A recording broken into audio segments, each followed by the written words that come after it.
Hola, ¿qué tal? ¿Cómo andan? Muy, pero muy buenas noches. Aquí estamos haciendo un Desiguales muy especial por la jornada, por el horario, por invitados e invitadas. Máxima tensión en Brasil, en un mano a mano entre Luis Inácio Lula da Silva y el actual presidente Jair Bolsonaro en lo que hasta ahora es un escenario de segunda vuelta, un escenario de balotaje con un poco más del 88% de los votos escrutados. Lo que tenemos es esto que estamos viendo aquí en el wall. 46.9 Lula da Silva, 44-48 Bolsonaro. Claro, sí. Ni bien arrancó Luli, buenas noches, había empezado muy desfavorable para Lula, empezó la carga de datos, sobre todo del noreste, y ahí pasó al frente de Lula, pero bueno, esta es un poco la escena de ahora, ¿no? Sí, yo estoy actualizando, no sé si no me escucho yo, si pueden ponerme mi vuelta, porque no sé si estoy con el micrófono encendido o no, gracias. 88-55 y sigo actualizando y no termina de cargar, con lo cual todavía hay, bueno, un casi 12%, que veremos si le alcanza a Lula para llegar a ese 50,0001 de los votos que necesita. Primer análisis así muy por arriba, ya nos vamos a meter de lleno. Encuestas que le fijaron principalmente al número de Bolsonaro, porque de Lula se hablaba de un 47, un 46, un 48, ahora de Bolsonaro se hablaba de un 33, 34. Y miren el número que tiene hasta ahora. A ver, otra cosa para analizar, y quizás lo tiro como pregunta a la mesa. Quizás hay que dejar de hablar de políticos de derecha. Quizás ya hay sociedades de derecha. Quizás ya hay producto de qué vino primero el huevo o la gallina, no lo sé. Pero quizás ya hay demandas que no encontraron solución y que están yendo por otros lugares. No vistas en un voto no político, en un voto vergüenza, vergoña, como se dijo en Brasil en este tiempo, pero que sin ninguna duda encuestadores y analistas políticos no logran descifrarlo al menos. Empiezo a pensar también en lo que será la segunda vuelta, el escenario de segunda vuelta, porque ahora tenemos más del 90% de los votos ya jugados, digamos. Hay poco para ir a buscar, digamos, ¿no? ¿Qué características tendrá en lo que fue ya una campaña muy violenta o una apelación a la violencia como parte de la capitalización electoral, que lo hemos visto también en toda la región, ¿no? Te digo números en relación a eso, porque diríamos, bueno, los números que faltan son muy pocos. ¿Quién los tiene? Claro. En tercer lugar está Simón Tebet, con un 4,32. Más, podríamos decir, derecha, bolsonarista. Sí, claro. Ciro Gómez, diríamos más para Lula. Pero tiene un 3,08. Sí. Y después todo muy bajo, un 0,5, un 0,5, un 0,07. Muy insignificante. Bueno, a ver, ¿qué es lo que se viene en este Desiguales en la transmisión de la televisión pública? Enseguida nos vamos a la mesa, está con nosotros Daniel Filmus, que ha recorrido mucho Latinoamérica, por supuesto, en estos años, y allí en Brasil está Luciano Galende. ¿Actualizo antes, Caru? Sí. Actualizo porque se actualizó el conteo, para que también actualicemos en la pantalla.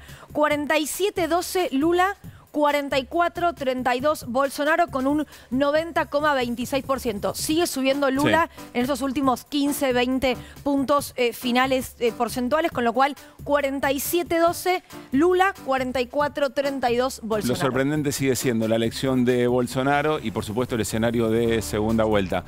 Luciano Galende, coconductor de SIC aquí en la televisión pública, está en Brasil. Hola, Luciano, ¿cómo te va? Muy buenas noches. ¿Cómo están, che? Muy buenas noches. Bueno, a ver, ¿qué se dice? ¿Qué se siente? Brasil, decime qué se siente, ¿no? Mirá, estamos en un día, por supuesto, muy delicado para la historia de Brasil, probablemente uno de los días más definitivos que ha vivido la historia de este país, teniendo en cuenta las candidaturas de Lula y la candidatura de Bolsonaro, que viene de una gestión de 4 años con muchos cuestionamientos, inclusive con el trámite de la pandemia que hizo el presidente Bolsonaro. Lula en breve va a hablar. Yo estoy en el búnker de Lula, que es un hotel donde se está llevando a cabo el conteo en uno de los pisos, una típica situación de búnker, ¿no? Que lo hemos visto en Argentina. Y hay mucha expectativa porque efectivamente revirtió, venía con un porcentaje de 5 puntos, 6 puntos aproximadamente abajo, y en la medida que se fueron incorporando los nuevos datos, los datos de otros estados, de otros distritos, se fue revirtiendo esta tendencia, aunque hay que decir que todas las encuestas marcaban una diferencia mucho más importante a favor del candidato del PT, y sin lugar a dudas Bolsonaro ha hecho una elección muy buena, teniendo en cuenta que las encuestas le daban un 35-37% y está en un 44%. 3% en este momento, chicos. Ahora, Luciano, imagino que hasta que no esté el 100% escrutado, o al menos el 99,98-99, no van a hablar los candidatos. ¿Lula lo va a hacer en ese mismo lugar? ¿Se espera algo en particular sobre lo que puede llegar a decir? Mira, hasta ahora las versiones es que Lula apenas se dé lo que el PT está pensando o lo que tiene como información respecto del resultado en sus bocas de urna, que es de 47 a 43. La diferencia, apenas aparezca ese número, va a aparecer en el escenario Lula. Ese número ya está, porque en este momento está 47-25 a 44-20, claro, con el 91,6 escrutado. Acaba recién de actualizar. Por eso, estamos a unos minutos de que yo tuve que salir del búnker porque el lugar donde va a hablar Lula, ahí está saturada la señal porque estamos todos transmitiendo, hay periodistas de todo el mundo. Eso es un dato muy interesante, la atención mundial que hay sobre esta elección, porque además de ser un país muy importante en términos de potencialidad económica o de potencia económica, venía de esta pelea entre un progresismo y una derecha que se empezaba a instalar definitivamente en Latinoamérica. Así que la primera noticia importante es que Lula no ganó en primera vuelta, que era una de las expectativas que había de parte del PT.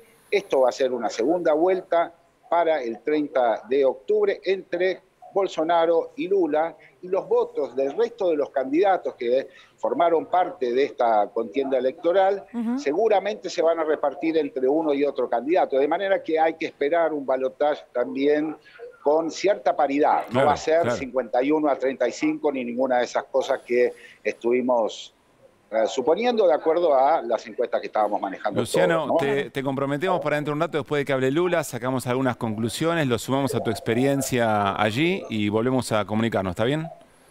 Dale, dejo un abrazo para allá y nos mantenemos en contacto. Dale, gracias. Luciano Galende, desde el búnker de Lula, el centro de campaña. Bueno, un poco lo decía, ¿no? Estoy bastante ansioso por ir a la mesa y ya empezar el análisis. Pero claro, esto es casi como una segunda vuelta anticipada en algún punto. ¿Igual no puede llegar a ganarlo ahora? Yo soy muy optimista. No parece, optimista del gol. No parece. Mira, se dio vuelta Sebastián Lacunza, se dio vuelta y dijo, ¿qué está diciendo? Pero escuchame una cosa, espera, te voy a hacer una pregunta en serio. Queda todavía un 8% por escrutar, o mejor dicho, por pasar, porque bueno, no sé cómo se dice con el sistema electrónico, ¿no? Y Lula ya le está sacando en este momento 3 millones de votos.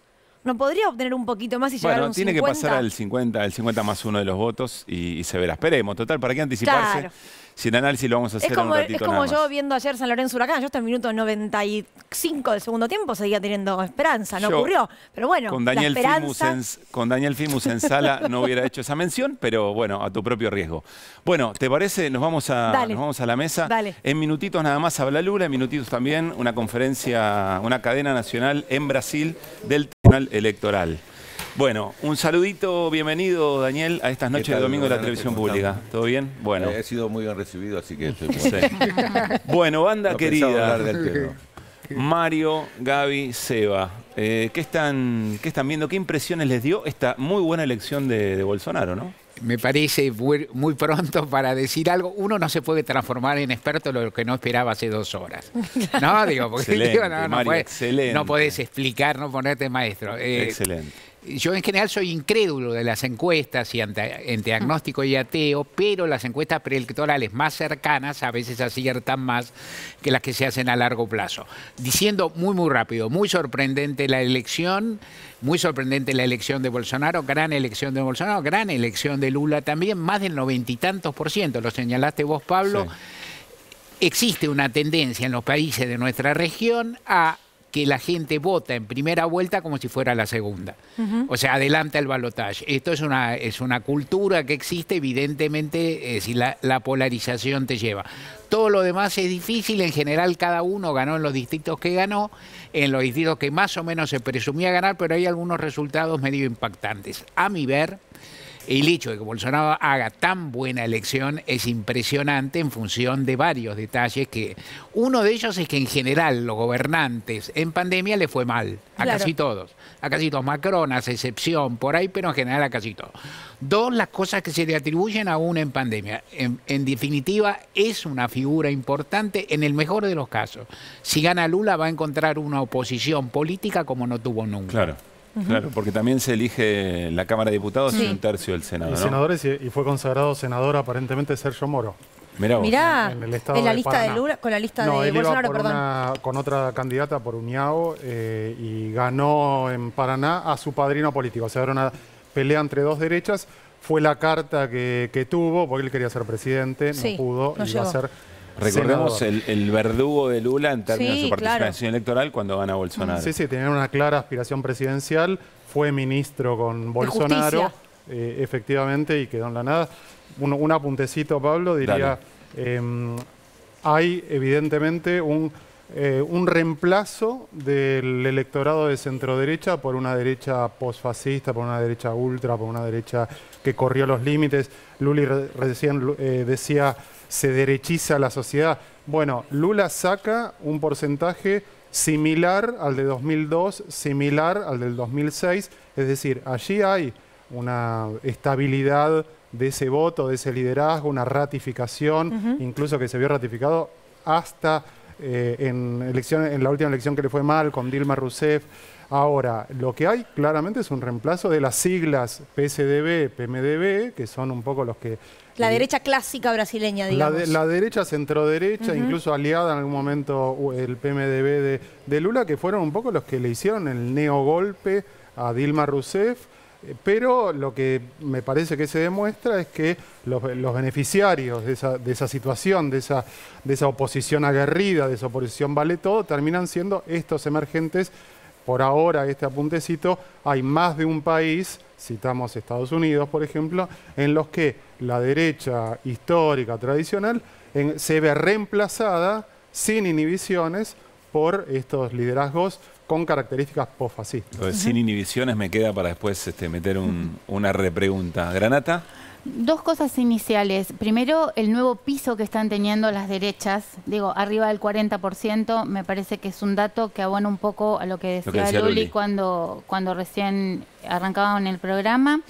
Y el otro tema es, uno tiene la idea de que en medio de las crisis las sociedades se vuelven más inclusivas o tendiendo a la igualación, y estamos en una sociedad brasileña en una crisis altísima, con un 60% de pobreza, 15% de indigencia, 14% de desempleo, y claramente no hay una opción mayoritaria, clara y diferenciada a favor de la inclusión. No sé cuándo habrán empezado los últimos indicadores en Brasil con una pequeña recuperación de la economía. Y tengamos en cuenta también que todo lo que era el paquete de ayuda social que le permitió a Brasil descender o mejorar estos indicadores sociales, que era el Bolsa Familia, lo reemplazó Bolsonaro por el Auxilio Brasil, mucho más restrictivo, y eso me preocupa más aún. Pero no, Gaby, porque estuve justamente leyendo por eso, y el Auxilio Brasil reemplaza a Bolsa Familia en agosto de 2021 y lo duplica ya. Digo, estaban 200 reales y en agosto de 2021 Bolsonaro dice, salimos de la pandemia,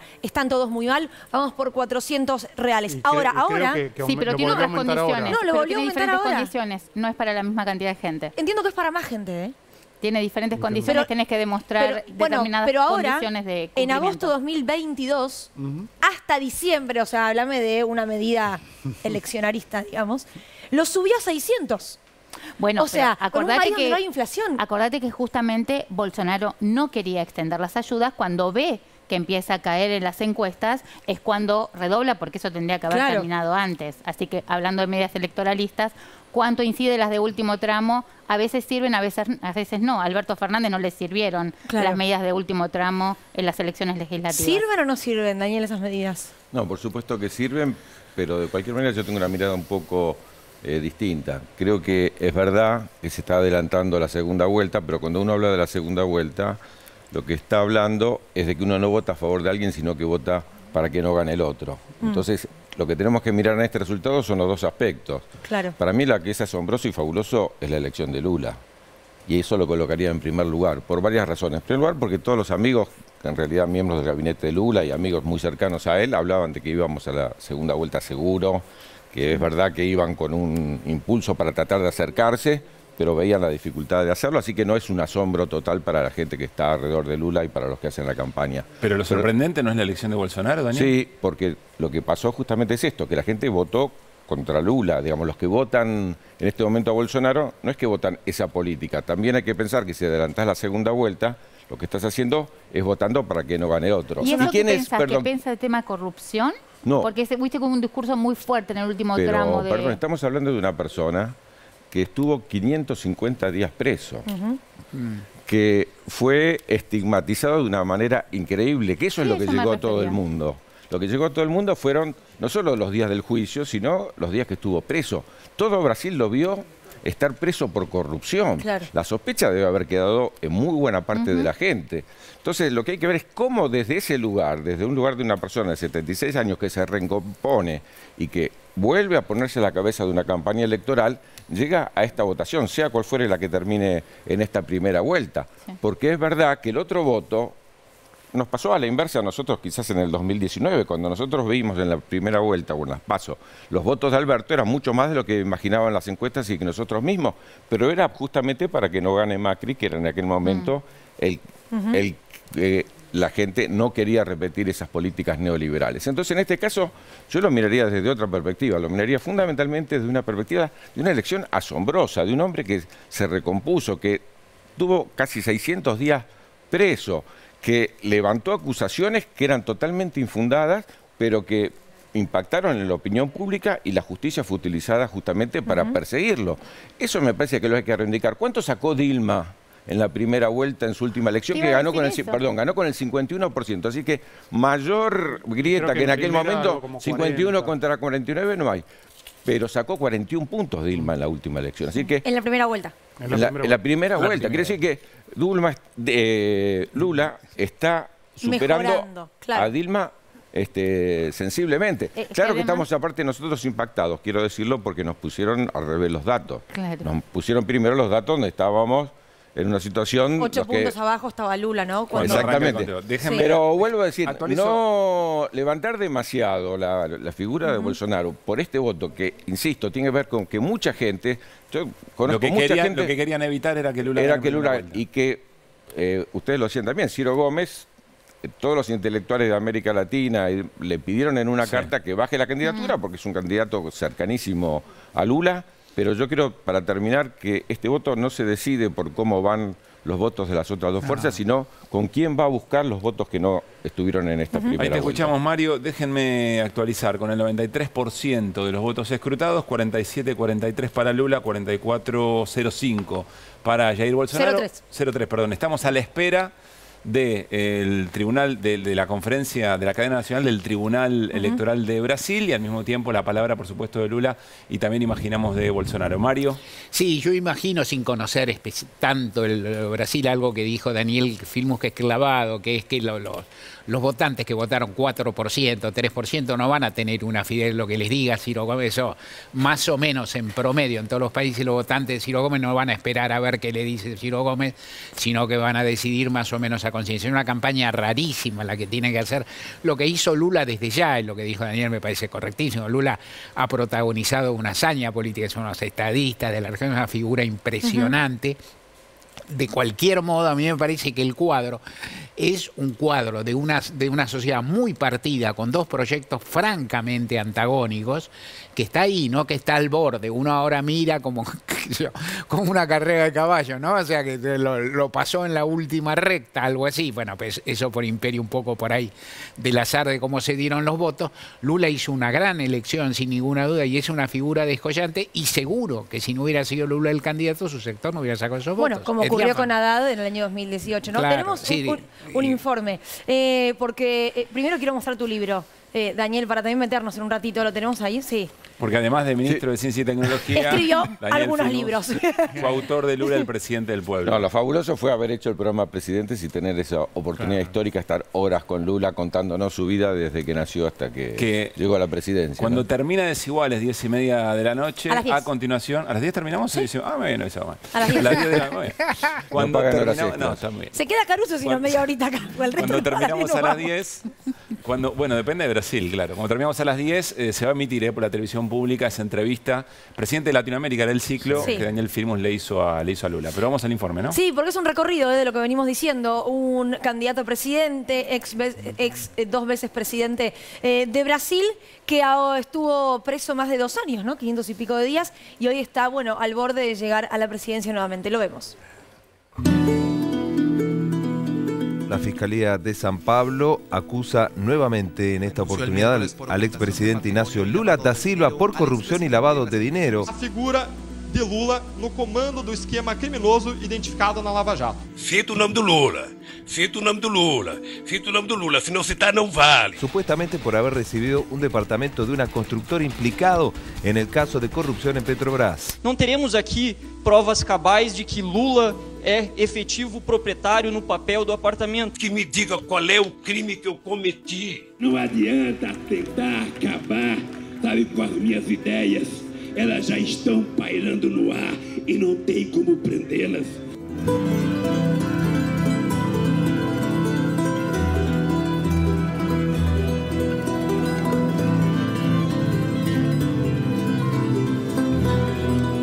Estamos começando hoje novo capítulo da história do Brasil.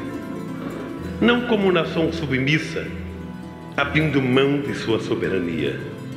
Não como nação injusta, assistindo passivamente ao sofrimento dos mais pobres. Durante séculos, Brasil ficou de costa para a América do Sul, olhando para os Estados Unidos e para a União Europeia. Estamos convencidos que não existe saída individual para nenhum país. Tenho tanta obsessão de desmascarar o Moro, desmascarar o Delanhol e a sua turma, e desmascarar aqueles que me condenaram, sabe, que eu ficarei preso 100 anos, mas eu não trocarei a minha dignidade pela minha liberdade. Eu quero provar a farsa montada. Un juez de Curitiba ordenó este viernes la liberación del expresidente Luis Inácio Lula da Silva. O sonho não é resolver os meus problemas. Eu hoje sou um cara que não tem emprego, presidente não tem aposentadoria, minha vida está toda bloqueada. A única coisa que eu tenho certeza, eu estou com mais coragem de lutar do que quando eu saí.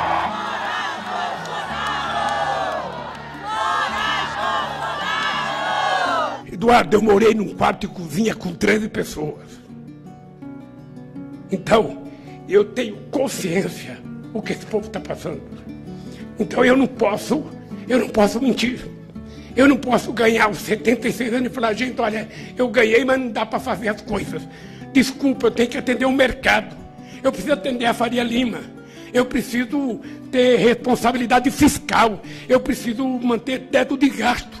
E o teto de comida, e o teto de emprego, e o teto de salário, e o teto de saúde.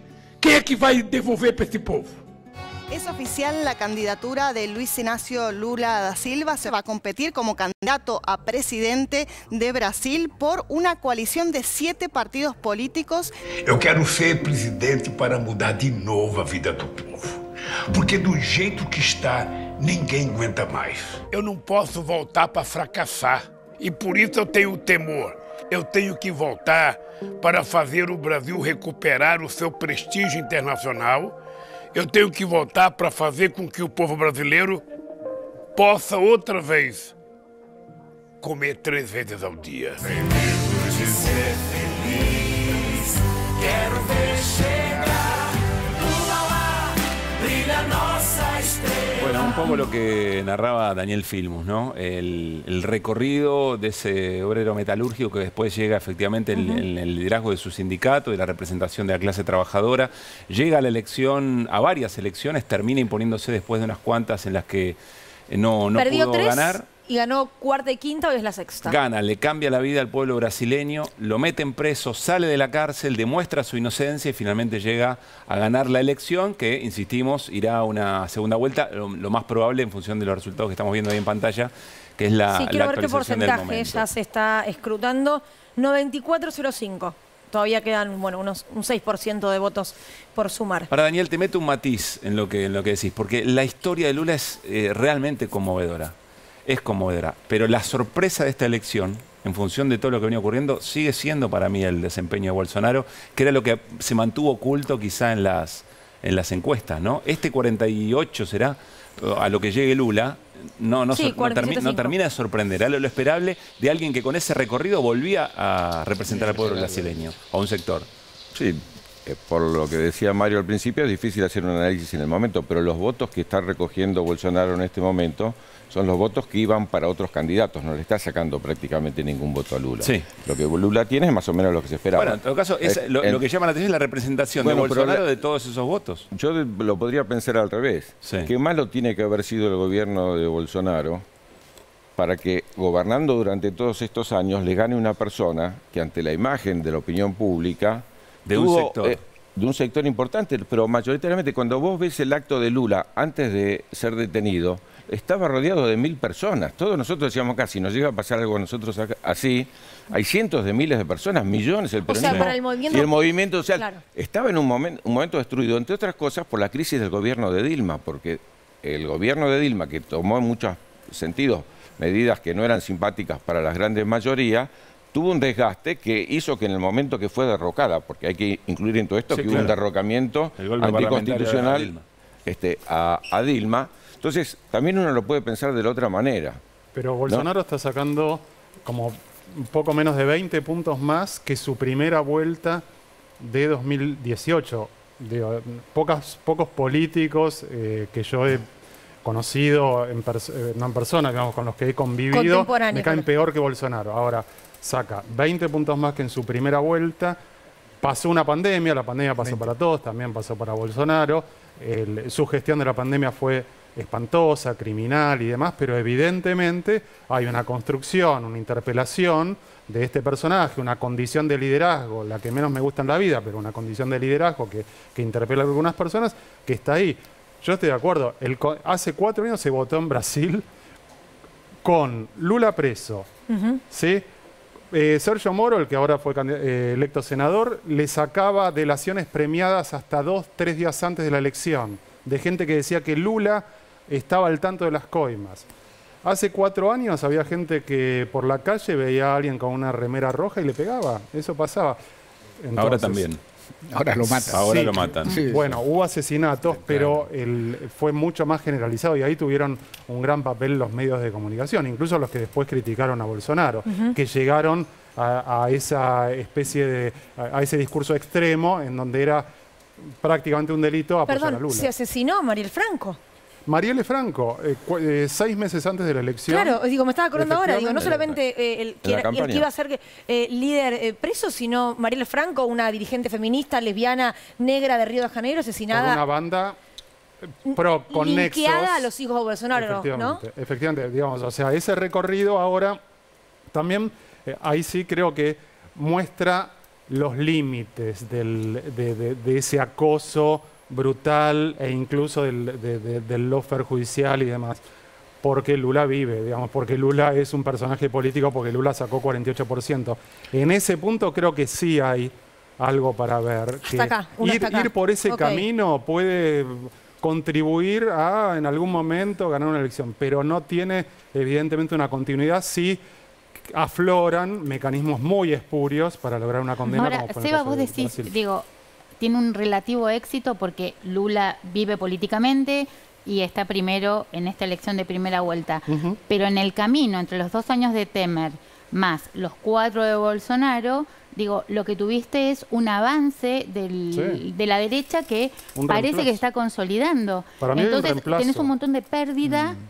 Por otro lado, pérdida en cuanto a la concepción de para qué sirve el Estado. Ahora, por ejemplo, le presté mucha atención a lo que decía Ciro Gómez antes de la elección. Ciro Gómez dice que hace esta y se retira. Podría haberle hecho un cachito antes. Y a 3 puntos. Claro. Pero él dice, me retiro porque el mundo está cambiando y yo no lo entiendo, no lo comprendo, y entonces me corro. Tiene 67 años, no tiene 80 y pico, que vos decís, bueno, se le acabó la carrera política por un tema de edad, ni mucho menos. Y las encuestas quizá no están mal hechas, sencillamente no terminan de comprender o cómo saber interpelar a una sociedad que está diciendo otra cosa. Bueno, habría que decir que Ciro Gómez lo que sí entendió es el Estado de Ceará, que es el Estado su bastión electoral. Después mucho la política de Brasil... Pero él lo reconoce. Pero no olvidate de Ciro Gómez. Bueno, pero hay una dificultad para comprender qué es lo que está pasando por parte de un sector de la política. Pero incluso, lo hemos hablado nosotros porque lo escuchamos principalmente de medios respetados de Brasil, el voto vergüenza, era supuestamente para Lula. Digo, en las encuestas, ese voto que no existía, decían que iba a ir para el PT y sus aliados, no para Bolsonaro y sus aliados. De todas formas, siempre el voto vergüenza es inferido, o sea, porque no aparece en la encuesta. O sea, es un cálculo de cómo sabés vos. Claro. Eso viene a mi memoria, viejo, otra etapa, que yo, 1983, cuando las encuestas decían que las encuestas más refinadas, aún la del peronismo, insinuaban en los últimos tramos que Alfonsín iba a ganar. Los peronistas pensábamos que había un voto vergonzante a favor del peronismo, lo digo abiertamente, ¿no? Que decía que no existió, aparte, no existió ningún voto. La gente votó, ¿no? Votó con enorme libertad y como le pareció. Pero, digo, el voto vergüenza es una diferencia. Decir, bueno, ¿por qué vamos a favorecer? Y en el 95 con Menem. Y en el 95, con Menem, claro. En el 95 con Menem había claramente. La desocupación más alta de las últimas décadas, denuncia de corrupción, y ganó la reelección en forma abrumadora. Después nadie lo votaba, ¿no? Digo, no, el famoso yo no lo voté. Hubo una época en la Argentina en la que daba vergüenza decir que uno votaba al expresidente Menem. Yo en esa época era muy pequeña, no votaba. Después ahora, como todo se ha vuelto en nuestro país, pues, es como un voto orgulloso. Viste lo que pasa a veces con los fallecimientos, ¿no? Yo escuché a varios decir, bueno, pero en realidad sabía de política, entendía. En fin, estamos actualizando ahí mejor. 47-63 para Lula, 43-88 con el 95% de los votos escrutados. Probablemente quede no lejos de ahí, porque a lo mejor va a haber 2-3 puntos de esos que siempre quedan... que se disputan por alguna... Claro, eso es lo que no sé muy bien cómo funciona. Recordemos que por primera vez en la historia de Brasil están las Fuerzas Armadas chequeando la elección. Pidieron 385 urnas, bueno, computadoras, no sé bien cómo se dice, para ver si el Tribunal Superior Electoral tenía el mismo número que ellos, y se lo habilitaron. Le dijeron, ¿están desconfiando, señores de las Fuerzas Armadas? Sí. Vengan a ver los de todos modos, la Observaduría Internacional no objetó nada. No fue una jornada en regla. No, una cosita de cara al balotaje. Primero, la aritmética que se puede hacer ahora viendo cuánto le quedó a Ciro Gómez, cuánto le quedó a Tebet en la experiencia, los balotajes, esas sumas no dan. Digamos, siempre hay un movimiento que tiene que ver con una lectura del resultado de primera vuelta, y también si va a votar gente que esta vez no votó, por lo cual ahí me parece que hay mucho abierto. Donde sí abro un paréntesis es que se habló mucho, incluso Bolsonaro lo había dicho, que él no iba a aceptar el resultado, ¿no? Incluso había como mucha confianza en bolsonaristas que decían que ganaban en primera vuelta, ahora por mucho. Bueno, si el resultado era 48-39, era una historia, era mucho más difícil no aceptar el resultado. Con este resultado, con esta brecha tan pequeña, no digo que no vaya a aceptar este resultado, no lo sé. Lo que sí digo que de cara al balotaje... No está tan mal. Está muy envalentonado, y hay que ver, ahí sí, porque vos citaste, Luli, recién las Fuerzas Armadas, y las Fuerzas Armadas habían advertido mucho en 2018 con respecto al PT, de una manera totalmente antidemocrática e inaceptable. Quisiera ver, porque el gobierno de Bolsonaro fue mucho de las Fuerzas Armadas. A ver, Daniel, lo conoces mucho a Lula, tenés muchos años en la política regional. ¿Qué segunda vuelta o qué proceso hasta la segunda vuelta te imaginas? Yo creo que, primero que hay dos cuestiones. En esta elección, viví en Brasil, muchas veces el voto regional, el voto de cada uno de los estados incide para arriba también. Y acá se jugaron también los gobernadores y se jugaron muchos sectores en cada una de las regiones. Fíjense que estaba marcado, si uno mira el mapa cómo salió y cómo imaginábamos que iba a salir, salió más o menos las regiones que pensamos que era para Lula, mayoritariamente no todas, pero fueron para Lula, las otras fueron para Bolsonaro. En la segunda vuelta eso no está. Sí está, no necesariamente ya no van a buscar lo propio, sí está la militancia. Sí está la capacidad de salir a buscar los votos. Ahí hay que confiar, estamos a 2 puntos, digamos, si uno piensa en Lula, que llegue cerca del 48, está a 2 puntos de ganar. Ahí tiene un plus Lula, que es la militancia del PT, la militancia sindical, la militancia de los sectores que tradicionalmente pueden llegar a los más humildes, a los que no votaron esta vez. Es verdad que yo creo que hay algo que nos estamos olvidando también, que es el aparato del Estado. Digo, Bolsonaro, como este aumento en en los planes sociales. O el tema de si el transporte iba a ser gratuito o no, también era otro condicionante para... Entonces, yo creo que hay, primero, que tener muchísima esperanza en esa segunda vuelta y también confiar en dos personalidades distintas. Y en ese sentido, confiar en que la personalidad de Lula ante la adversidad y ante las situaciones que tuvo que vencer va a ser determinante a esta hora de la pelea de la segunda vuelta. Y va a ser una segunda vuelta donde está claro que tenemos sociedades partidas en América Latina, como fue el resultado de Petro. Pero también, yo creo que como conclusión para nosotros, es que depende de cómo los gobiernos progresistas resuelven los problemas de las grandes mayorías, si tiene opción la derecha o no. Claro. Me fijé en la concurrencia, es 79,1%. Es alto. Es alto, ¿no? Es alto para cualquier lado, es alto para cualquier lugar. Igual tampoco te da altísimo margen para que participe más gente. Porque aparte, el porcentaje del padrón, un par de cuestiones numéricas para pensar. El porcentaje del padrón. El 100% del padrón por ahí no está ni en condiciones físicas de votar, claro, ¿no es cierto? O sea, hay gente que está enferma, gente que está en otro lugar, qué sé yo. Es un porcentaje alto, se puede mejorar, se puede mejorar. Son 117 millones de votos, sí, para que digamos, digo, ese 79% son 117 millones de votos. Es un tocazo. Hay algo que es interesante que se abre para el trabajo, lo que dice Daniel Filmo, el trabajo militante, el trabajo más direccionado, el trabajo en los barrios, el trabajo en las poblaciones, que es para algo para lo que sirven las bocas de urna, que no sé si en Brasil no se divulgaron, pero no sé si no se hacen. Y en todo caso por ahí también se pueden hacer los cortes con los padrones, que es saber cómo se votó por edades, por lugares, por barrios y qué sé yo, porque ahí también viene un trabajo para sociólogos, claro, electorales o no, para especialistas, que es interesante. En cualquier caso, es un resultado impactante, es impresionante. Hace un año uno no hubiera pensado que Lula podía llegar ahí, y la verdad que yo hace 5 meses no pensaba que Bolsonaro iba a sacar los votos, claro, que sacó. Es así. A ver, ahora, sí, dale, el resto es todo para ver. De cualquier modo, Lula saca una ventaja, tiene una diferencia, y bueno, y Lula es una figura descomunal de la política de la región. Eso está fuera de conversación. Inclusive, un poco, siempre me pareció, Lula es el sueño del peronismo, ¿no? O sea, un presidente tornero de un hogar humildísimo. Los presidentes peronistas no fueron eso. ¿No? O sea, dicho con el mayor respeto, fueron muchos. ¿No? Generales y abogados. ¿Cómo? Generales y abogados. Un general solamente. Alcanzó. Bueno, a veces es el sueño de la izquierda más que el sueño del peronismo, de que sea un obrero, ¿sí?, industrial. Que cuento una anécdota. Lula en un momento dice que él cuando va desde el norte a San Pablo, cuando era chico, con la madre y los hermanos, se va en un camión que se llama Pau de Arara, que son varios días en un camión que no tiene respaldo, es decir, con maderas, y van todos sentados en esas maderas porque lleva muchísima gente.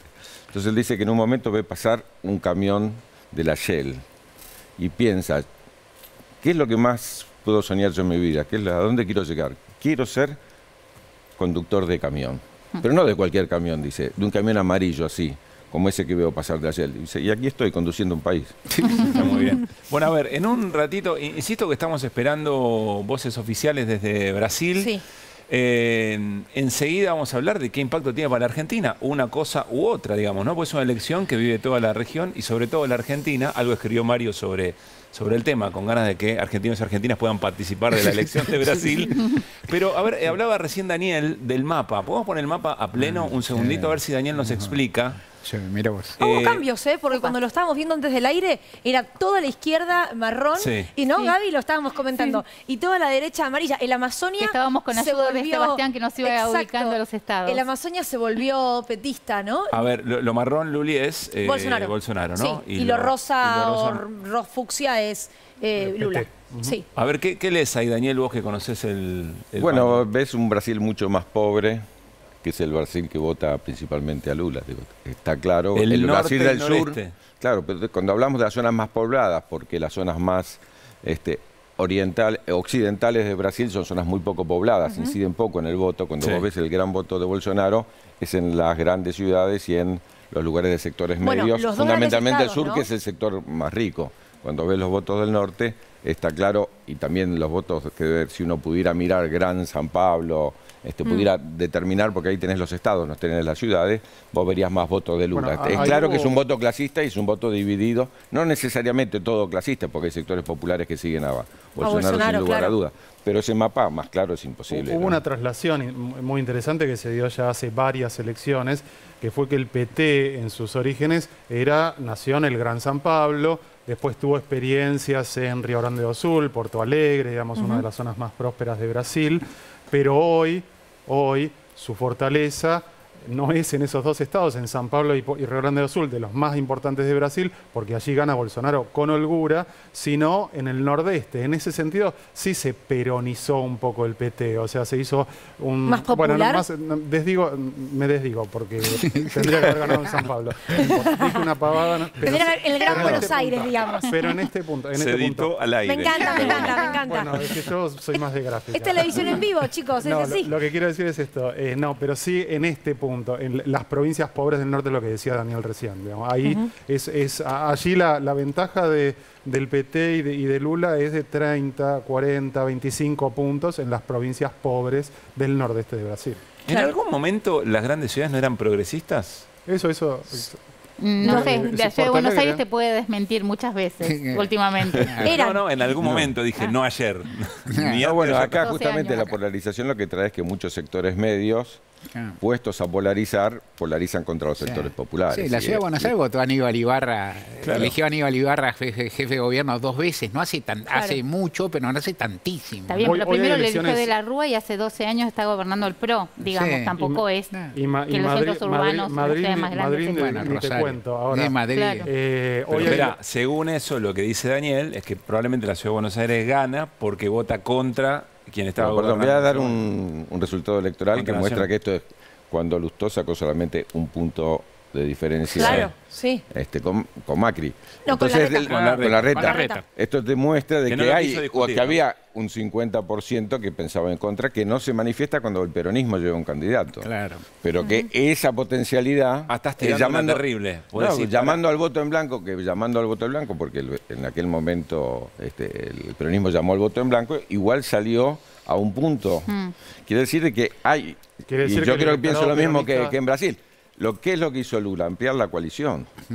¿No? Lula está yendo con candidatos, a vicepresidente, por ejemplo, y en muchos lugares con candidatos que fueron tradicionalmente oposición del PT. Y esto es parte de la sabiduría de Lula de hacer una coalición mucho más amplia que el PT, que tiene sus propios límites. Su propia fórmula presidencial es una ampliación de los límites de lo que es el PT. De hecho, siempre él eligió un candidato a vicepresidente que sea más de los sectores, más del establishment. Pensarlo en tono elecciones 2023 en la ciudad de Buenos Aires. Hay un llamado al peronismo porteño para que se alíe, para que se amplíe también. Estamos hablando de Brasil. No, ¿Cómo fue que pasamos? Por eso digo. No, pero es como que apenas me sacás eso, yo saco el partido de ayer, estamos vuelvo hablando de una elección fútbol. de 150 millones de votos y la ciudad autónoma votan 2 millones. El peronismo igual Luli la pescó, se metió en un brete y Daniel, lo vamos a hacer roleto. Un datito, hoy hay elecciones regionales en Perú y en Lima la competencia es entre... Según la crónica de Página 12 hoy, por ejemplo, entre 2 neofascismos. Un neofascismo más empresarial, dice el corresponsal de Página 12, que es muy bueno, y un neofascismo más popular. Así que aporto este dato para... En Perú hoy eso. Sí, eran elecciones regionales y municipales, ¿no? Efectivamente, y hiper sesgado a la derecha, el candidato de Castillo, que no sé qué es Castillo en este momento, si es de izquierda, derecha, nunca se sabe, dice nada, bueno, todo. ¿Y qué lo dejaron ser también? Bueno, sí, claro, pero la pericia existe, ¿no? Porque si el tema es que te corren los medios por derecha, los tribunales, sí, todo eso es verdad, pero hubo algunos líderes, Lula, Perón y demás, que eso lo barajaron de alguna manera, no toda impericia tan clamorosa como el caso de Castillo y alguna otra. Pero esa es una agenda hermosa, porque ojalá ahora estuviéramos hablando de qué iba a hacer Lula en una coalición tan amplia con los sectores más conservadores, cómo iba a garantizar la representación. Ojalá estuviéramos hablando de eso, ¿no? veremos si después del 30 de octubre es la agenda, pero hay un tema ahí también. Con una coalición tan amplia, ¿cómo haces para ir a cambiarle la calidad de vida a la gente, para mejorarle la vida a la gente, si vas a tener también gente que te va a decir, no, para hasta ahí no te acompaña? Bueno, Pablo, pero eso se lo preguntaste, recuerdo, a Manuela Silva, cuando vino, quien fue candidata a vice de Haddad en 2018, diputada nacional, Manuela Dávila, ahí está. ¿Y qué te dijo? ¿Es democracia o dictadura? En este momento la elección hay que juntarse con los que creen que el camino es la democracia. Todo lo otro lo vemos, ¿no? Sí, nos impactó la respuesta. Sí. Bueno, tenemos la posibilidad, yo quiero saber, insisto, cómo esto va a impactar en la Argentina. ¿Qué significa esta elección para la En principio está impactando muy bien este programa porque cuando vinimos había 2 puntos de diferencia y ahora ya tenemos 4. Quiere decir que está ayudando mucho lo que por ahí nos tienen que dejar un rato más. Viste que íbamos a llegar a las 10:30 al final. Íbamos a las 10:30. ¿Qué significa para la Argentina esta elección? Mario, arrancaste vos hoy escribiendo sobre esto en página. Me parece muy claro que para la región, primero, los pueblos no se copian. O sea, es decir, no se produce. En la Argentina, si gana Lula, eso no produce una traslación inmediata de mejorar las posibilidades del Frente de Todos. Lo que pasa que la diferencia política de Lula en la región, con un líder de esta naturaleza, con el tipo de política que puede tratar de establecer, respecto de un Bolsonaro, que es una figura muy secesionista, muy rupturista. Bolsonaro es, aparte, simplifico y sin duda, y me impresiona los votos que saca, pero Bolsonaro es una figura aislacionista, un energúmeno en términos políticos, una figura que tiene pocos aliados en general fuera de su país, y Lula es un constructor, fue un constructor de Mercosur, un constructor de consenso. Entonces, la diferencia entre ambas hipótesis es sideral, en cualquier caso, por la implicancia que tiene Brasil en el mundo y en la región. Es el país más grande de la región. El otro día decíamos, con tritos, Italia es el tercer país de la Unión Europea, gana una figura de ultraderecha neofascista, llamémosla como queramos. A mí no me gusta mucho lo de neofascista, pero más allá de eso, lo cierto es que es un país hipergravitante y eso influye en el equilibrio continental. Si Lula ganara, en este momento habría gobiernos nacional, populares, progresistas y demás en una cantidad notable que, por ejemplo, no acompañaban a Alberto Fernández cuando llegó a la presidencia hace menos de 3 años. Sí, claro. México, Colombia. Quizá, no sabemos Brasil. Claro, por eso. A mí me parece que es central que haya una figura de liderazgo en América Latina. De hecho, siendo Alberto Fernández presidente de la CELAC, no logró empujar y tuvo bastantes conflictos incluso para definir políticas regionales. En la última cumbre fue muy claro. Me parece que una figura como la de Lula no solo empujaría también mayor presencia de la región en las discusiones internacionales. Tenés desde el revitalizar el acuerdo Mercosur-Unión Europea, revitalizar el Mercosur, que está ahí medio dormido, empujar un poquito a los costados, a los márgenes, los países del Mercosur, básicamente Uruguay, que están más por la digresión que por la unificación, y me parece que la dimensión política y económica que tiene Brasil, Lula la sabe capitalizar. Bolsonaro no lo capitalizó. ¿Por qué porque, lo decís, Gaby? Porque ni siquiera pudo arrastrar a la región a posiciones más de centro derecha. Cuando hace muchos años se discutía el ALCA sí o el ALCA no, tenías una alianza regional con Néstor Kirchner, con Lula, con Chávez, que te bloqueó ese acceso. Vos tenías acá a Bolsonaro aliado con Trump y tampoco eso flexibilizó la posibilidad de hacer acuerdos bilaterales, que es lo que quería Bolsonaro por afuera del Mercosur. Por lo tanto, que haya gobernado y que tenga aliados poderosos en el centro derecha tampoco le garantizó, porque no es un líder regional. Lula creo que podría sí, por lo menos tensar y volver a plantear la discusión. A ver, pregunta bien concreta. Vos, Daniel, de estas, contestá la que quieras, ¿eh? Si querés hacer un paso por tu condición de ministro, podés, vale. Si querés volver a la de la ciudad de Buenos Aires, si querés volver a vale. San Lorenzo, vale. Con Lula en el gobierno en Brasil, ¿el gobierno argentino podría animarse a mayor audacia política o no funciona así? Para mí no funciona así. No funciona así. Creería que no. También porque hay que ver de dónde se viene, de qué ciclos se viene, ¿no? En Brasil venimos de un derrocamiento de un gobierno electo que había, como dijo Daniel, aplicado un ajuste muy importante, se había de alguna manera deslegitimado, un neogolpismo. Esta persona violenta gobernando Brasil durante 4 años, y ahora este resultado. Argentina, me parece que si se lee el proceso de Argentina, ya pasó el gobierno de Macri, los resultados fueron muy malos desde el punto de vista socioeconómico, desde el punto de vista de la calidad de la democracia, y sacó el 40% de los votos Mauricio Macri. Bueno, después vino este gobierno, le tocaba a este gobierno demostrar que las cosas podían ser distintas, que podían ser distintas con respecto al gobierno de Macri sin duda, e incluso con respecto al gobierno de Cristina, porque allí había quedado una serie de cabos sueldos, de situaciones no resueltas, de dificultades para continuar en esa senda. Bueno, el resultado hasta ahora hay una lectura muy mayoritaria que dice que no fue bueno, según las encuestas y según las últimas elecciones, para ir a algo más concreto. Yo no sé, no sé qué va a pasar el próximo año, cómo se va a armar el peronismo. Sí diría, y vuelvo un poco a lo que decía al principio, que, aquí sí extrapolo un poco lo que pasa en otros países, que se está dando este reemplazo de derechas. De una derecha más, si se quiere, conservadora, más del establishment, con vínculos más con los medios de comunicación tradicionales, por otras derechas con modos bruscos, sin inhibiciones, ya que querías hablar de esa palabrita. Eso, sí. Pero verá, no es que sea la arrastra. La sensación es que la arrastra. En la interna de Juntos por el Cambio se ve nítido, ¿no? Bueno, y allí hay, digamos, se ha corrido toda la discusión a la derecha en Juntos por el Cambio, y el que era moderado está sacando la carta de la policía cada vez que puede, que es Horacio Rodríguez Larreta. Hay un problema y manda a la policía. Hay un problema en Juncal Uruguay y manda a la policía. La gran diferencia con 2015, por ejemplo, en la que Macri decía: quédense tranquilos que ninguno de los derechos que tienen se van a sacar, quédense tranquilos que no venimos a arrasar nada. Ahora, por el contrario, quédense tranquilos que vamos a cerrar aerolíneas argentinas, quédense tranquilos que vamos a echar a todo el mundo, quédense tranquilos que va a pasar todo lo que no pasó y les dijimos que no iba a pasar. Y es el intento de legitimar eso, es decir, que por eso efectivamente obtenga muchos votos. Ahora hay que ver si eso va a dar resultado para contener... nuevamente, desconozco la magnitud de Milei y de la ultraderecha en la Argentina, la magnitud real, ¿no? El resultado en capital es el que fue, ahora las encuestas dicen otra cosa.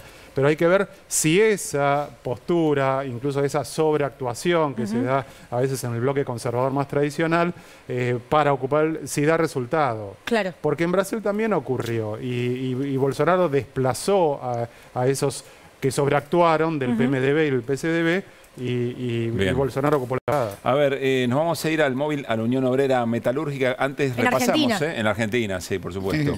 96-67 la cantidad de votos escrutados, 47-83 para Lula, Bolsonaro 43-71. Sí. En la UOM, aquí en la Ciudad de Buenos Aires, en la sede de la UOM, está el diputado nacional del Frente de Todos, Juan Marino. Juan, ¿cómo anda? ¿Qué dice? Muy buenas noches. ¿Cómo andan? Buenas noches. Bueno, ¿qué mirada sobre lo que está ocurriendo en Brasil en esta segunda vuelta? Bueno, me parece un resultado muy importante. Primera vuelta, camino a la segunda vuelta, sí. En primera vuelta, exacto. No hay que olvidarse que Lula estuvo preso, estuvo proscripto y hoy está sacando el 48% de los votos. Y si uno tiene en cuenta que Ciro Gómez sacó el 3%, es muy probable que Lula gane la segunda vuelta, gane el balotaje en Brasil. Por lo cual es una noticia muy importante para todos los pueblos de América Latina, para quienes venimos luchando contra el lawfare y la persecución. La verdad que es una noticia alentadora. Hoy estamos celebrando. Son 4 puntos de diferencia entre Lula y Bolsonaro, y Lula al borde de ganar en el balotaje. Por lo cual creo que es un mensaje muy importante para todos los pueblos de la región, luego de que tuvimos la derrota del golpe de Estado en Bolivia y el triunfo de Arce en Bolivia, el triunfo de Xiomara Castro en Honduras, ahora muy probable triunfo de segunda vuelta de Lula en Brasil. También es una señal muy alentadora para Argentina, para las elecciones del año que viene, para decirle que no a una derecha como la de Bolsonaro, que vino a sacar derechos, a eliminar derechos, que es lo mismo que pretende hacer la derecha acá en Argentina y que lo vemos hoy en día con lo que hace Larreta en la ciudad de Buenos Aires, mandando a la policía a la puerta de las casas, de las familias, de las estudiantes y de los estudiantes secundarios. Bueno, hoy Brasil le está diciendo que no a esa derecha, que esa derecha no va a pasar, y lo mismo vamos a hacer en Argentina el año que viene. Ahora, Juan, esto lo convocó la UOM, ¿no? Entiendo, con Abel Furlan a la cabeza, es una reunión para festejar, se esperaba un triunfo en primera vuelta. ¿Qué pasó hace un rato por ahí? Bueno, esto es una convocatoria que hizo el núcleo del PT en Argentina en coordinación con las compañeras y los compañeros de la UOM, con el compañero Aber Furlan. Hay muchas compañeras y muchos compañeros de Brasil que residen acá en Argentina que hoy fueron a votar masivamente. Fue muy importante y muy exitosa la votación de brasileras y de brasileros en las urnas acá en la Embajada de Brasil en Argentina. Y mirá, sí, las encuestas decían, algunas de ellas, que se podía ganar en primera vuelta, pero yo lo que veo acá es alegría. Alegría, cada vez que había un nuevo resultado que mostraba cómo Lula iba subiendo y Bolsonaro iba bajando, había cánticos, había aplausos. Hay un clima de alegría porque hay una convicción, una confianza en el pueblo de Brasil que en semanas nada más, en la segunda vuelta, en el balotaje, va a ganar Lula. Va a volver la izquierda al gobierno de Brasil y eso abre un nuevo horizonte para todo nuestro continente y particularmente para nuestro país. Así que acá el clima, la verdad, es que es de jolgorio, es de alegría. Estoy viendo a ver si ya salió el resultado de las elecciones de brasileños en Argentina. Todavía no encuentro ese número, pero sí puedo confirmar que la página oficial de las elecciones brasileñas, donde se cargan los datos, está confirmando la segunda vuelta. Las elecciones están matemáticamente definidas, hay un cartel amarillo que lo informa y dice segundo turno, así que ya de manera oficial se confirma que el 30 de octubre va a haber elecciones nuevamente en Brasil. Ahí está, elección matemáticamente definida, segundo turno por segunda vuelta, el número es 47,85 para Lula, 43,70 para Bolsonaro, son 4.600.000 más o menos votos de diferencia entre un candidato y otro. Así que bueno, esto ya es una confirmación, no hay manera de que Lula llegue a ese 50%, Juan. Juan, la última. Y lo importante de lo que decís, ¿no? Dale, sí. dale.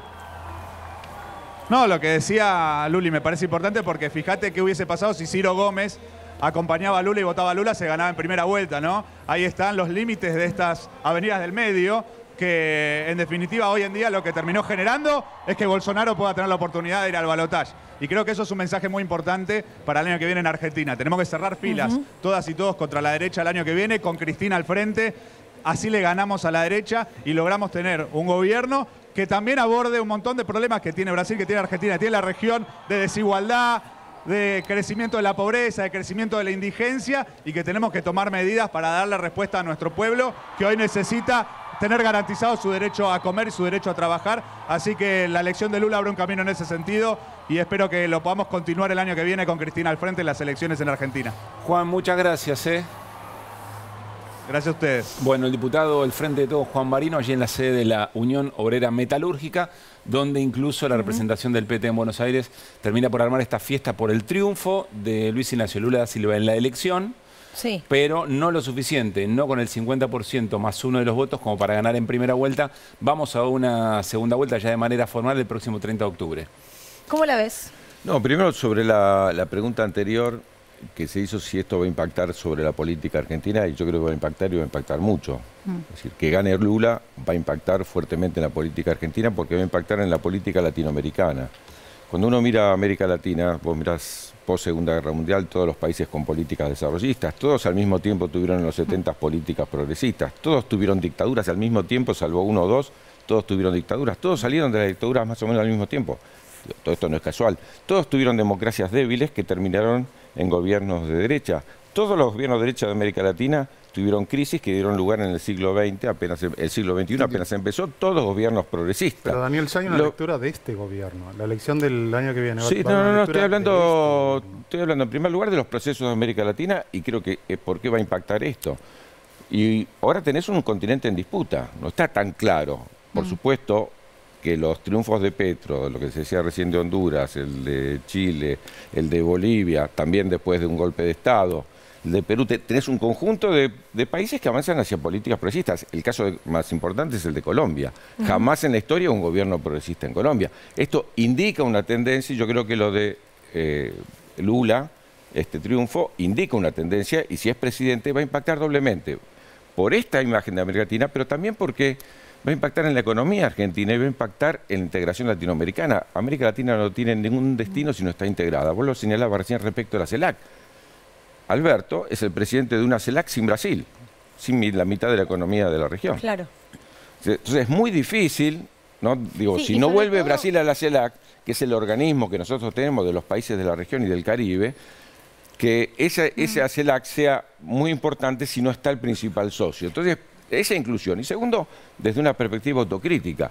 Nosotros los gobiernos progresistas que en América Latina gobernaron entre la primera década larga, en general, cuando vos mirás, lo que ocurrió es que América Latina en aquel momento comerció menos entre sí que al principio de la década. Mirá. Cuando vos mirás, nosotros votamos, en el 2007, me acuerdo cuando Néstor traspasa el gobierno a Cristina, votamos el Banco el Banco del Sur. Se firmó ahí.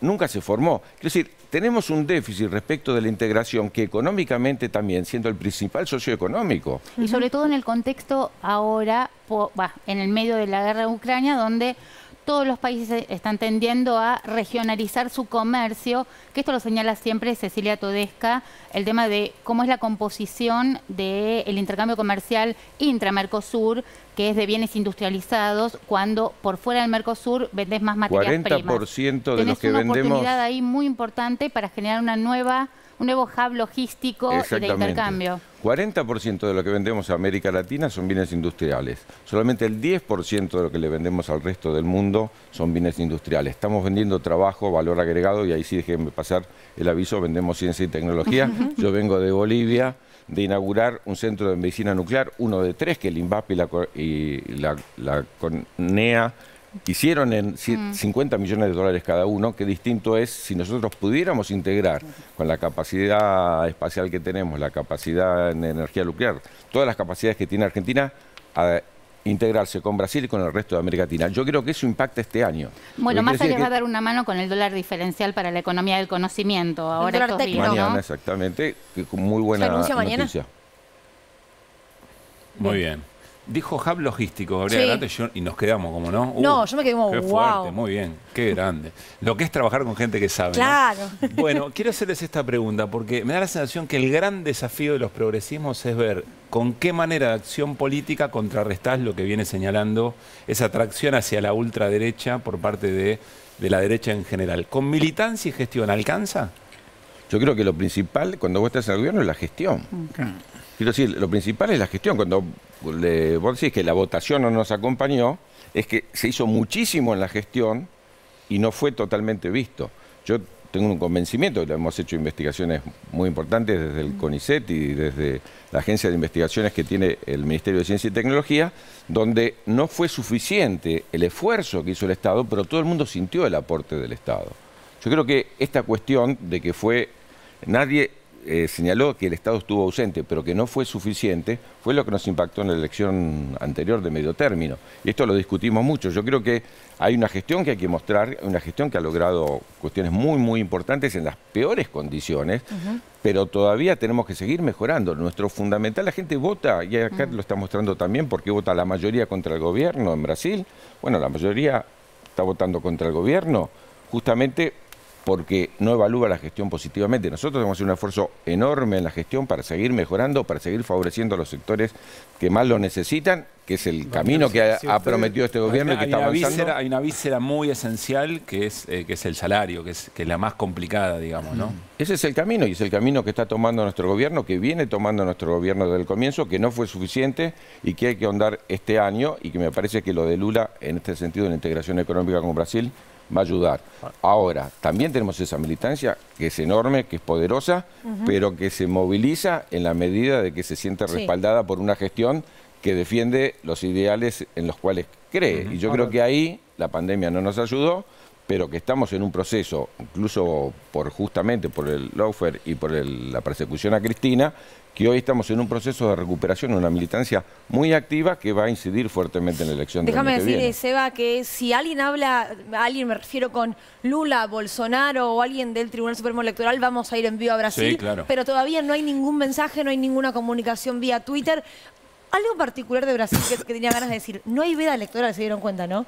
Hasta ayer a la noche, hoy a la mañana, se seguía en un modo campaña total y por ahora tampoco hay un mensaje de ninguno de los dos líderes diciendo, bueno, este es el número final. Lo aclaro porque estamos atentos a lo que puede llegar a ocurrir en cualquier momento. Sí, no, un toquecito sobre Brasil y sobre la situación. Me parece que, conociendo la situación, están esperando el resultado y queda el enigma de qué va a decir Bolsonaro. Si va a decir, no, me curraron, me fanaron el 3% los votos, ya gané. Pero la amenaza de Bolsonaro no era si en segunda segunda vuelta no saco el 60, me chorearon? ¿No era esa la amenaza? Creo que él se refería para esta primera vuelta porque era una clara exageración. Una compadrada. Pero más allá de eso, yo lo que creo, que la situación en Argentina, por cierto, es muy distinta a la de Brasil, porque Argentina está gobernando, hay un gobierno nacional popular y en general las elecciones giran en torno de los gobiernos, aunque en este momento el nivel de polarización es tan alto que las oposiciones tienen mucho. En la Argentina, Juntos por el Cambio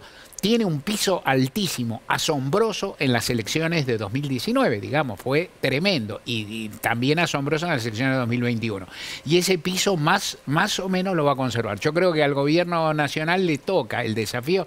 Los gobiernos se juzgan básicamente, más allá de todas las cuestiones, se juzgan básicamente por los resultados medidos por la sociedad con parámetros muy particulares. La Argentina es una sociedad muy demandante, es una sociedad que participa mucho, una sociedad que reclama, y hay que ver qué pasa. Yo tengo la impresión que el gobierno tiene que resolver un par de variables económicas muy determinantes, inflación y, digamos, valor adquisitivo del salario, dicho en forma muy grosera y muy simplota, para ver qué pasa. De cualquier modo, el mapa de las elecciones de 2021 dio también que muchos votantes del peronismo no fueron a votar, no participaron, simplificando mucho eso, pero no fueron a votar. Esto también se puede plantear ante también el nivel de locura que tiene la derecha argentina.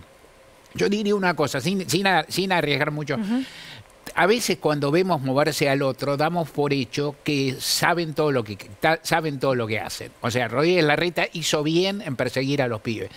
Yo no estoy tan convencido que haya hecho bien en los términos de él, digo. Yo por supuesto recuso esa conducta. Claro, pero se escucha mucho e incluso yo por ahí lo comparto, esto de al electorado de Larreta le gusta que esto ocurra. Claro, pero lo mismo. Larreta lee encuestas parecidas a la que le dan el 35% a Bolsonaro.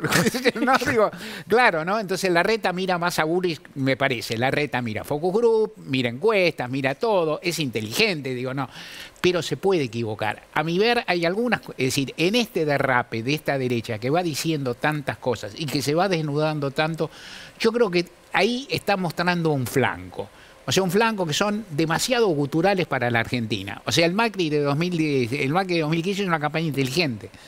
Yo no estoy tan convencido que ahora le estén haciendo, ¿no? Volcando. Puede que sí, no lo sé. O sea, sin inhibiciones, como dice Seba, no funcionaría tanto, ¿crees vos? No. Habría que ver, habría que dudar. Yo también lo que creo es que lo que hay que hacer ahí es no comprar el manual del otro. ¿No? Es decir, bueno, la sociedad se volcó a la derecha. Entonces yo voy a decir, bueno, entonces todo el mundo habla en contra de los pibes del centro de estudiantes. Bueno, hay que hablar a favor, listo. Tampoco podés resignar toda tu identidad y todos tus valores haciendo una cuenta que primero, creo que no tenés que poder resignar tu identidad y tus valores, ¿viste? No podés ser tan miserable de vivir mirando una encuesta para ver qué pensás. Número 2. No estoy tan convencido que sea redituable. No estoy tan convencido que sea redituable perseguir a los pibes en la Argentina. No estoy tan convencido. Que me lo muestren. No estoy tan convencido. Bien. No, yo quiero decir dos cuestiones al respecto de eso. En primer lugar, que para votar a la derecha voto el original. Si yo me iba a correr a la derecha para buscar ese voto, no tengo ningún destino. Segunda cuestión, quiero reivindicar algo que me parece fundamental. Nuestro presidente, Alberto Fernández, cuando fue elegido candidato, no cuando fue elegido presidente, fue a verlo a Lula que estaba preso. Sí. Recordémoslo, y muchos le decían, al contrario de eso, ¿cómo te vas a meter vos ahí en ese problema de otro país porque va a ser mal visto cuando vos necesitabas ampliar? Y jugó con las convicciones. Un corrupto, le salvó la vida junto con el presidente de México a Evo. También le decían, escúchame, ¿cómo vas? Sí. Y sin embargo tomó esas actitudes, consciente de que América Latina es un todo y consciente de que no hay un país de América Latina que se pueda salvar solo, por esto que decía antes, que tenemos procesos comunes y tenemos también destinos comunes. Y a mí me parece que hay que reivindicar esas actitudes y hoy, en lo que estamos viendo en Brasil, se ve. Yo veo también las dudas que planteaba Mario, las suscribo. El caso de los pibes, en el minuto en el que un policía se le va la mano con un pibe, cambia eso. ¿Y estamos a cuánto se va Entonces, de eso? Hay experiencia de eso, los chicos que murieron en barracas, el chico que murió en barracas. Ahora, con respecto, también creo, Mario, que la apuesta de Macri de radicalizarse en el 2019 también le salió bien. Es decir, también me parece que él incluso se radicalizó entre las PASO y la primera vuelta. Pegó un saltito para arriba, o sea, pasó de 32 a 40. Por lo cual, esto lo digo porque siembro más dudas, no es que esto a mí me dé un resultado. Dicen muchos, uno prende la tele y escucha unos discursos espantosos, ¿no? Digo, hace zapping y escucha insultos, escucha agravios, etcétera. Digamos. Muchos dicen que hay un corrimiento a la derecha. Ahora, recién preguntábamos, ¿cuál es la respuesta que tiene que hacer un...? Bueno, dijimos gestión, sí, va de suyo. La gestión en un gobierno peronista, de centroizquierda, progresista, aporta respuestas y contiene reclamos violentos, ¿sí? Y contiene a los Milei de turno y a los Martín Tetas de turno, etcétera, etcétera. Ahora, también es cierto que en 2021 se votó y hubo una sanción a esa gestión. Es cierto, circunstancia excepcionalísima de la pandemia que incluso le sirvió a Juntos por el Cambio para decir, no, ocultemos un poco nuestro legado porque ahora está la pandemia. Ahora, digamos esto, probablemente el número de pobreza que se conoció esta semana, de 36.5, va a ser el mejor o cerquita de lo que va a poder mostrar Alberto Fernández al respecto en sus 4 años, porque lo que viene ahora, sí, con el proceso inflacionario que se desató, probablemente va a aumentar la pobreza. Y lo que venga, si se hace el plan de estabilización o no, que piensa Massa, que duda en eso, y probablemente va a aumentar la pobreza. Entonces, y otra cuestión también es liderazgo en la conducción. Coordinación. Acá se eligió a un presidente como Alberto, muy especial, con una vicepresidenta como Cristina, muy especial, y ese esquema, hay una lectura, me parece, muy amplia de que no funcionó. Bueno, vos hoy en la nota que escribís, no sé si es de hoy o otro día, yo lo leí en el diario AR, mencionás 4 puntos muy puntuales de por qué Juntos por el Cambio o el PRO puntualmente sigue con vida. Hablas de la pandemia, sin duda, hablas de una conducción quizás no tan marcada en su momento y hablas de Comodoro Pi y medios de comunicación. Exacto. Lofer. Sí, hay una... Digo, que los medios de comunicación aborden a Juntos por el Cambio, no lo problematizan, no lo interpelan, no los cuestionan, los corrigen. Cuando los educan, claro. Los regañan. Le aplican correctivos. Claro. ¿Por qué hablaste? ¿Por qué te dejaste engañar? Y vos, ¿sí? Eso es una gran anomalía, anomalía que no es muy habitual de ver incluso en democracias con concentración mediática muy marcada. Recuerdo en la previa del programa, como estábamos pensando un poquito con la producción y con Luli, decíamos, che, bueno, hoy de Argentina va a estar difícil que nos metamos en la agenda. Y alguien dijo por ahí, va a ser inevitable que en la elección de Brasil en algún punto charlemos también. Bueno, antes de pedir un informe muy interesante del contrapunto Lula-Bolsonaro que nos va a ayudar para ir palpitando la segunda vuelta del 30 de octubre, lo que tenemos detrás nuestro, a ver si lo podemos poner a pleno, es el escenario donde en breve va a hablar Lula. Allí va a hablar Lula en cualquier momento y por supuesto vamos a compartirlo. Hasta las 10 hacemos ¿Quién debería hablar en Argentina en este caso, si gana Lula o Bolsonaro? ¿Cómo quién debería hablar? No, digo, por una cuestión de tradición. ¿Quién habla? ¿El que gana? ¿Primero o el otro? No, me refiero a una cuestión solamente organizativa, ¿eh? No, organizativa el que pierde. Según el caso. Si perdés por mucho, te conviene hablar rápido. Claro. Eso hizo Ficheto en Río Negro una vez que habló a los 5 minutos de terminar la elección, por ejemplo. Bueno, y yo en la primera vuelta habló a las 8 de la noche. No, pero está muy bien la pregunta de Luli, porque y en la segunda, de acuerdo a cómo pretendan posicionarse, ya comenzó la segunda vuelta. Ya comienza la segunda Claramente el que gana tiene que salir a hablar.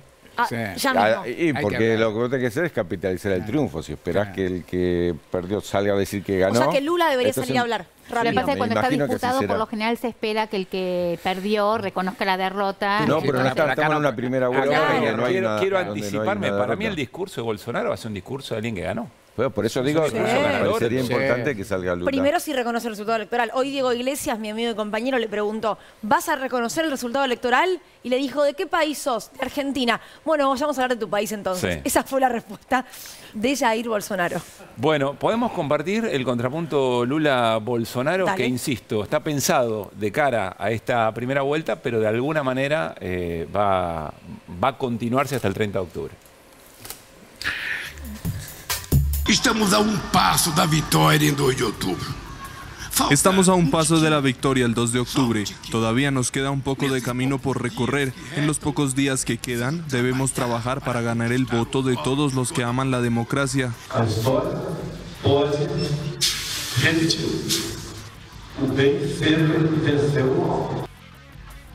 Él dice que confía en que ganará en la primera vuelta. Yo no confío. En 2018 Datafolia no acertó nada, absolutamente nada.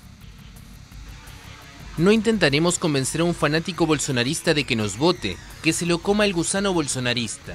Lo que tenemos que hacer es hablar con millones de personas que están indecisas. No es voltar a ter evasqueira do crime.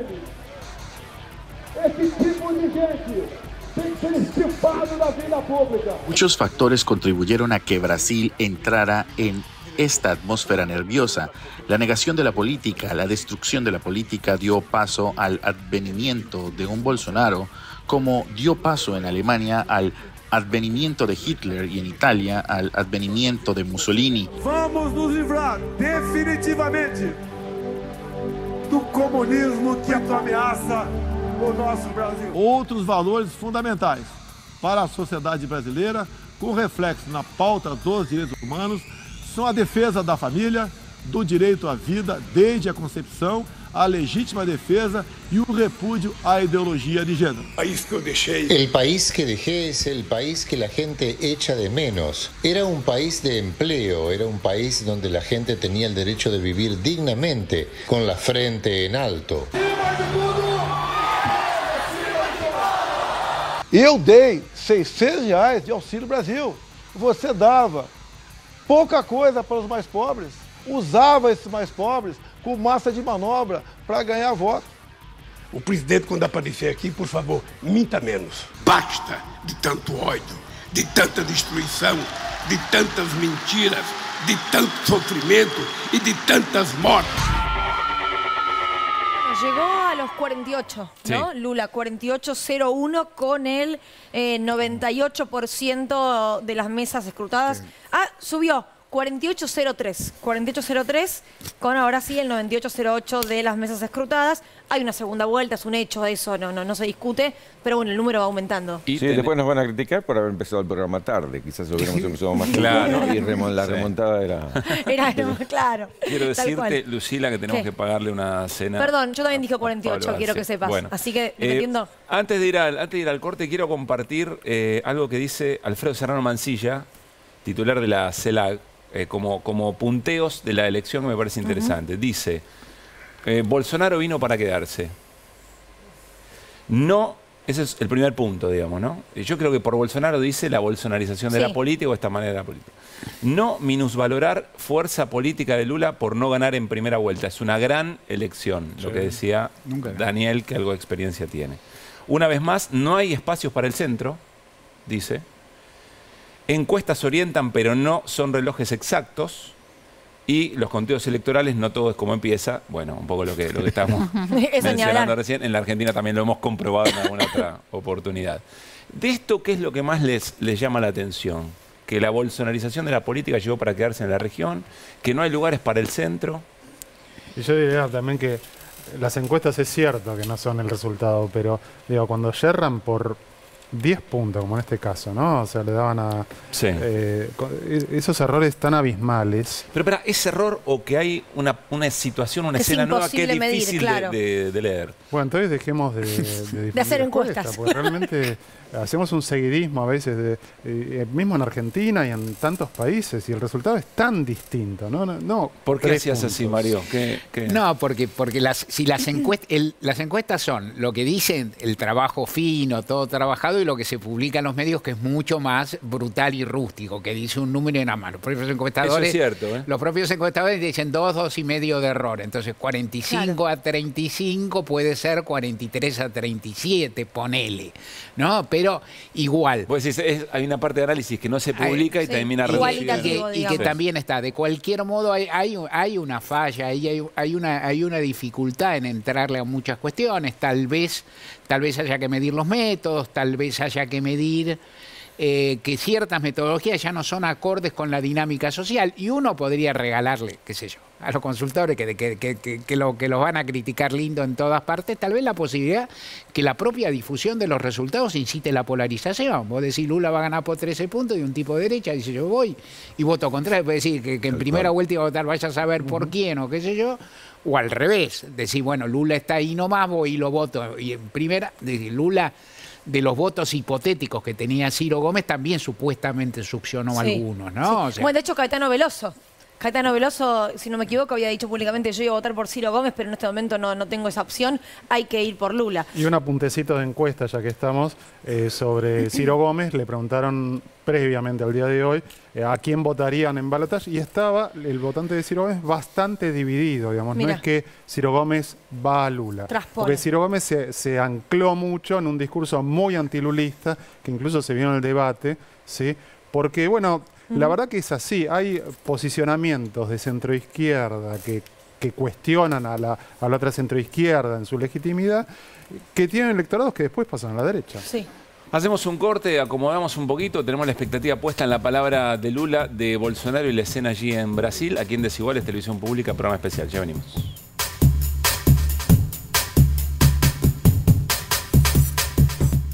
Seguimos en Desiguales, esperando la palabra de Lula, esperando la palabra de Bolsonaro, pero en la Argentina hay movimiento por las elecciones en Brasil. En la puerta de la UOM en la ciudad de Buenos Aires hay un acto convocado por quienes encabezaron la campaña de Lula en Argentina y también, por supuesto, dirigentes políticos y sindicales nacionales. Pero estamos en comunicación con Paulo Pereira, presidente del Comando Lula, presidente en nuestro país. Paulo, ¿cómo estás? Buenas noches. Hola, muy buenas noches. Acá en lo que sería el búnker popular, ¿no? El búnker en la calle, en Alsina, frente a la UON, a Unión Obrera Metalúrgica, junto con la comunidad brasileña festejando los números. Así estamos, contentos, felices. ¿Son números para festejar, Paulo? Sí, son números para festejar. Nosotros sabemos que venía una elección muy peleada, muy difícil, muy dura. Las encuestas nos acompañaban, decían que Lula tenía buenos números, y de hecho son buenos números, 48%, son muy buenos números. Sabemos que tenemos muchísimo para buscar votos todavía y hablar con la población. Eso me parece que es lo que queda de nuestra tarea, ¿no? Pero Lula demostró una capacidad inmensa de diálogo y demostrar a la comunidad brasileña, a la sociedad brasileña, una capacidad de cambiar el rumbo del país, ¿no? De derrotar un proyecto de odio, un proyecto de miseria, un proyecto de pobreza, por un proyecto en donde nosotros no tenemos miedo de ser felices. Eso es lo que está pasando ahora acá en la UON. Gran parte de la comunidad brasileña está acompañando el proyecto de Lula, festejando en las calles. En Argentina, desde el momento 1, ¿no? En donde decíamos que si Lula estuviera acá sería electo con 60% de los votos, bueno, se confirmó. Cerraron las urnas con muchísimo retraso, una fila impresionante ahí frente a la embajada, creo que ustedes acompañaron durante el día. Sí. Bueno, ahora los resultados son estos, 64% de los votos acompañaron a Lula presidente. Nosotros tenemos mucho para festejar esa noche. Paulo, ya estamos cerrando, pero no quiero dejar de preguntarte cómo imaginás puede ser una campaña para la segunda vuelta. Nosotros sabemos que una segunda vuelta es otra elección, entonces hay que reorganizarse, pensar y planear otra forma de componer la elección, otra forma de hablar con la población, mantener los 48% de los votos y ampliar. Esa es la tarea y estoy seguro que lo vamos a hacer. Ya lo hicimos muchas veces en campaña. Lula es el candidato que más entiende de la política, de la real política en Brasil y está muy preparado para liderar ese proceso y ganar la segunda vuelta. Nosotros vamos a acompañar, sea en Argentina, en Brasil o en el mundo, la comunidad brasileña lo va a acompañar a Lula. Paulo, muchísimas gracias por tu tiempo. Gracias a ustedes. Gracias. Muy interesante. La segunda vuelta es otra elección, Es otra elección. Hay que parar la pelota, repensar un poco, ¿no? Efectivamente. Bueno, nos estamos yendo. Recuerden que a continuación, por la televisión pública, de la serie de presidentes de Latinoamérica, aquel capítulo que protagonizó Daniel Filmus en charla con Luis Ignacio Lula da Silva. Daniel, última reflexión. No, yo diría, siguiendo lo que decía Mario, y lo que escuchamos recién, identidad y amplitud. Es decir, mantener la identidad, así que ¿qué es para esta segunda vuelta? Mantener la identidad, porque ese voto es un voto claramente para la transformación, para el cambio, para la mejora de las condiciones de vida de los más humildes, pero al mismo tiempo mostrar esa amplitud que se requiere para un punto y pico que hace falta para llegar al 50%. Recordemos que, insisto, Dilma partió del 41 y llegó al 51. En 2000... no es nada difícil claro, para que Lula lo haga. Claro. Bueno, nos estamos yendo. Mario, Gaby, Seba, gracias, como siempre. ¿Qué domingo vamos a tener por delante? El del 30 de octubre, agéndenlo, pueden venir de verde y amarillo si quieren. Bueno, queremos contarles que mañana tenemos un programa muy especial en Desiguales, porque viene Eduardo Basualdo y Pablo Manzanelli. Son economistas, trabajan generando informes muy importantes acerca de la economía argentina.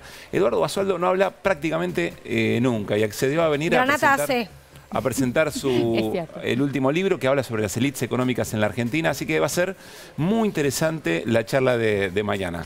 Hasta mañana lunes a las 9 de la noche. Pasen Adiós. bien.